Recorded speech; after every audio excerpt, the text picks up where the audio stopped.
اس پیچھے ہٹ جائیں، یہ وہ. تو ہر ایک کا اپنا ایک موقف ہوتا ہے. وہ اپنے طریقے سے بات کرتے تھے، ہم اپنے طریقے سے بات کرتے ہیں. ایسی کیا وجہ ہوئی کہ 2 دفعہ آپ لوگوں سے تحریری معاہدہ کرنے کے باوجود حکومت جو ہے وہ پھر گئی؟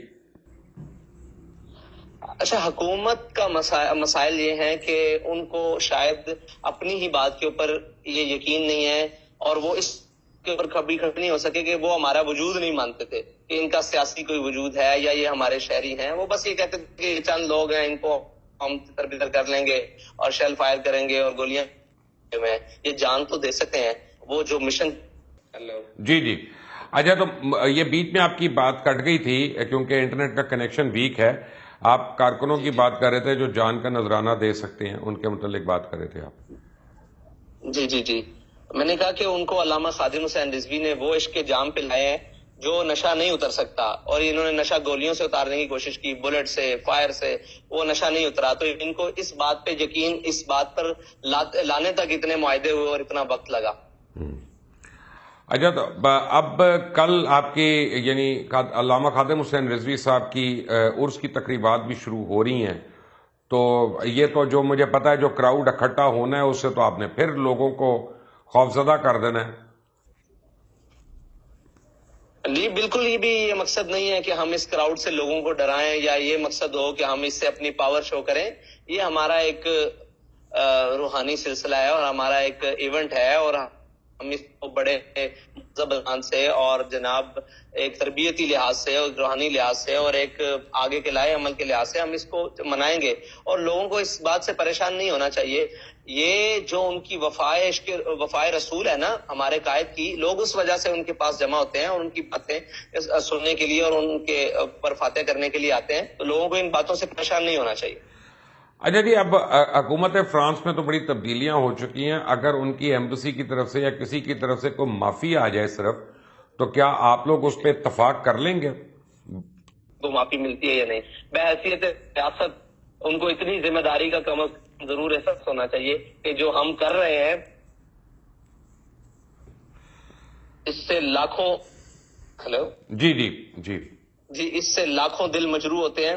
اور جو مسلمان ہے وہ کائنات کی ہر چیز برداشت کر سکتا ہے، اپنے نبی کی عزت اور کوئی حرف برداشت نہیں کر سکتا. بے شک. تو یہ ان کی معافی جو ہے وہ ادھر ہے. ہمارے لیے ہم تو کون ہے کہ ان سے معافی منگوائیں؟ ہمارا ان سے کوئی جھگڑا ذاتی تو نہیں ہے، ہمارا عزت رسول کا مسئلہ ہے. یہ معافی ادھر مانگے یا ادھر بات کریں، اور ہمارے ساتھ ان کا کوئی مسئلہ نہیں. ہمارا مسئلہ ناموس رسالت کا ہے ان کے ساتھ.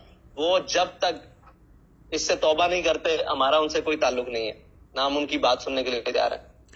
رائٹ. علامہ صاحب، ایک دفعہ پھر آپ کو بہت بہت مبارک ہو. مجھے پتا ہے آپ کی شورا کے اراکین آپ کے ارد گرد کھڑے ہیں، آپ کی میٹنگ شروع ہونے والی ہے. آپ نے ہمارے لیے وقت نکالا، آپ کی محبت ہے، شفقت ہے، بہت مہربانی. مبشر صاحب، آپ کا بھی بہت شکریہ. آپ نے بڑے کروشل ٹائم میں ایک بہت ہارڈ سٹینڈ لیا. اللہ تعالیٰ آپ کو دونوں جانوں کی نعمتوں سے مالا مال کرے. آمین. شکریہ. اللہ حافظ. اور اقصیٰ کی آواز کو اسی طرح پہنچانے کی توفیق دے. آمین آمین ثم آمین. اللہ حافظ. علامہ سعد حسین رضوی صاحب جو ہیں ان کو آج شام کو رہا کر دیا گیا. وہ مسجد رحمت اللہ عالمین پہ لے گئے اور اپنے اہل خانہ سے ملے. اس کے بعد اب ان کے گھر کے اوپر یا ان کے مدرسہ جو ہے وہ گھر کے ساتھ ہی ہے، وہاں پہ اس وقت تک ہزاروں ان کے جو عاشق ہیں وہ وہاں پہ جمع ہیں. اور ویسے بھی کل سے پہلا عرس شروع ہو رہا ہے جناب علامہ خادم حسین رضوی صاحب کا. تو عقیدت مند جو ہیں ان کے جو زائرین ہیں وہ تو وہاں پہ جوک تر جوک آنا شروع ہو گئے ہیں. اور آپ یہ دیکھیں کہ اتنی کم عمری میں اتنے نوجوان شخص کو اللہ تعالیٰ نے کتنا رتبہ دے دیا اور عزت دے دی کہ پورا ملک ان کو دیکھ رہا ہے، پوری دنیا ان کو دیکھ رہی ہے، ان کی ایک ایک بات، ایک ایک لفظ کو سن رہی ہے. اور انہوں نے کسی قسم کے شکووں کا اظہار نہیں کیا، انہوں نے کسی طرح جو ہے وہ فساد کی کوشش نہیں کی، انہوں نے کسی کو دھمکی نہیں دی، انہوں نے کچھ نہیں کیا. تو یہ اس سے آپ کو ان کا کردار اور افکار جو ہے وہ کافی کچھ پتہ چلے گا فرسٹ ہینڈ کہ وہ کس قسم کی گفتگو فرماتے ہیں. اور ان کے الفاظ کا چناؤ دیکھیں، انہوں نے مرہم ڈالنے کی کوشش کی ہے. ہمیں پتہ چلا ان کے ساتھ جیل پہ ان کے اوپر تشدد کیا پولیس والوں نے، انہوں نے ان کو بھی درگزر فرمایا اور اس کا بھی ذکر ایسے کیا جیسے کوئی ماضی بعید کی بات کر رہا ہوتا ہے. اللہ تعالیٰ پتہ نہیں کس کو کس کام کے لیے چن لے.